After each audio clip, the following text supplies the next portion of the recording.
Hi guys, wala akong masyadong alam dito sa airgun na to, pero gusto ko lang ipakita sa inyo guys ang kagandahan ng airgun na to kasi para siyang wood, para 50% wood, made of wood guys. Yan po ang kanyang detalye guys.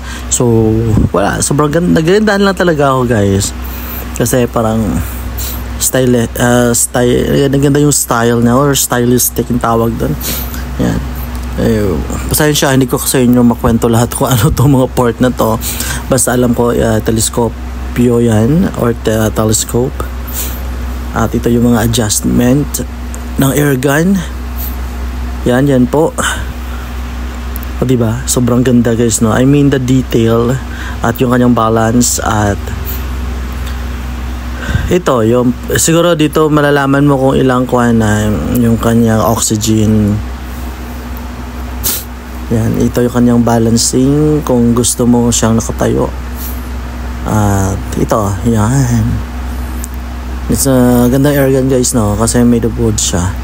Tapos, wala lang, naganda lang talaga ako dito. So, yan siya guys. O, diba? Yan, dyan nilalagay yung oxygen o hangin ng airgun na ito. Tapos ito yun, yan, katulad yun sa kabila guys. Yun, try natin itong telescope. Yun, ito yung trigger niya. O diba, sobrang ganda guys ng airgun. So, sana madami pang katulad nito. Joke lang. Hindi ko alam kung madami pang katulad nito. Basta, nagagandaan lang ako sa airgun guys. Comment dyan kung tawag sa airgun na to. Yan, yung kanyang telescope yun guys.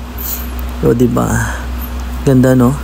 So guys, thank you for watching. Please don't forget to like and subscribe my channel guys. This is Jordan TV. Thank you for watching. Goodbye everyone.